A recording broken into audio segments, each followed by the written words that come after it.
নমস্কার বন্ধুরা, আশা করি আপনারা সবাই ভালো আছেন। আজ বানিয়ে নেব আলু দিয়ে দারুণ একটা স্ন্যাক্স রেসিপি, যেটা বাচ্চা বড় সকলেরই খুব পছন্দ হবে। একদম নতুনত্ব একটা রেসিপি। চলুন তাহলে পুরো রেসিপিটি দেখার জন্য অনুরোধ রইল। এখানে কয়েকটা সেদ্ধ আলু নিয়েছি, আলুর পরিমাণটা বাড়িয়ে নিতে পারেন। এবার ছালগুলোকে পরিষ্কার করে নিচ্ছি। সবগুলো হয়ে গেলে এখানে একটা গ্রেটার নিয়েছি, গ্রেটারের সাহায্যে গ্রেট করে নিচ্ছি। আপনারা হাত দিয়ে ভালো করে ম্যাশ করেও নিতে পারেন, তবে যেন না গুটলি থাকে। সব আলুগুলো গ্রেট করে নেওয়ার পর এর মধ্যে দিয়ে দেবো পেঁয়াজ কুচি, কাঁচা লঙ্কা কুচি দিলাম, দিয়ে দেবো ধনে পাতা কুচি। আর এখানে একটু আদার টুকরো নিয়েছি, এটাকে আমি গ্রেট করে দিয়ে দিচ্ছি। পুরোটা দেবো না, অল্প একটু দেবো। আর এখানে দুটো আমি রসুন কোয়া নিয়েছি, সেটা আমি গ্রেট করে দিয়ে দিলাম। স্বাদ মতো লবণ দিয়ে দেবো, চাট মশলা, লঙ্কা গুঁড়ো, আর এখানে গোলমরিচ ব্যবহার করছি, অল্প একটু হলুদ দিলাম।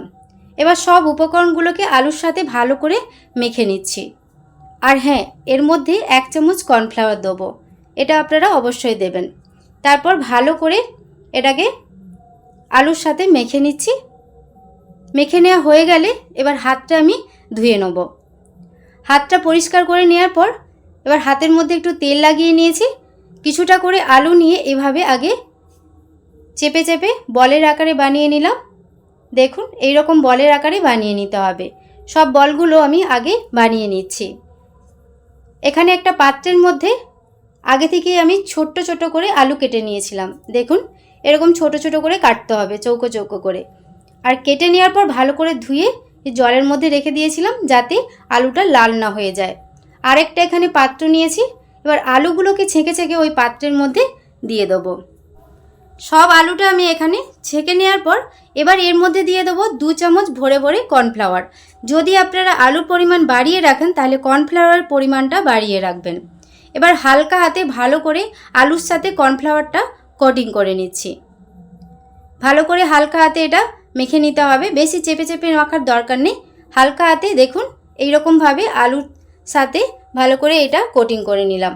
তারপর এক একটা করে বল নিয়ে আবারও হালকা হাতে একটু চেপে চেপে, যেমন আমরা ব্রেড কামে কোনো কিছু কোটিং করার সময় যেরকমভাবে আমরা কোটিং করি, একটু ঘুরিয়ে ঘুরিয়ে কোটিংটা করে নিতে হবে। হালকা করে চাপ দিতে হবে। দেখুন, এই রকমভাবে কোটিং করে নিচ্ছি। কত সুন্দর লাগছে দেখুন। এইভাবে সব বলগুলো একইভাবে আমি কোটিং করে নেব। সবগুলো এখানে কোটিং করে নিয়েছি, একটা প্লেটের মধ্যে নিয়ে নিয়েছি। এবার এগুলোকে আমি ভেজে নেব। আপনারা চাইলে এই কোটিং করা অবস্থায় কয়েকদিন নর্মাল ফ্রিজে রেখে যখনই মন করবেন ভেজে খেতে পারেন।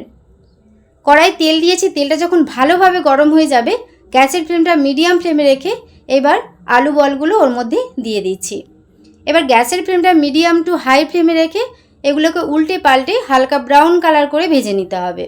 আমার চ্যানেলে আপনি যদি নতুন হয়ে থাকেন, প্লিজ আমার চ্যানেলটি সাবস্ক্রাইব করবেন আর পাশে থাকা বেল আইকনটা পুশ করে দেবেন আমার নতুন ভিডিও পাওয়ার জন্য। ফেসবুক পেজ থেকে যদি দেখে থাকেন, প্লিজ আমার ফেসবুক পেজটা ফলো করে দেবেন।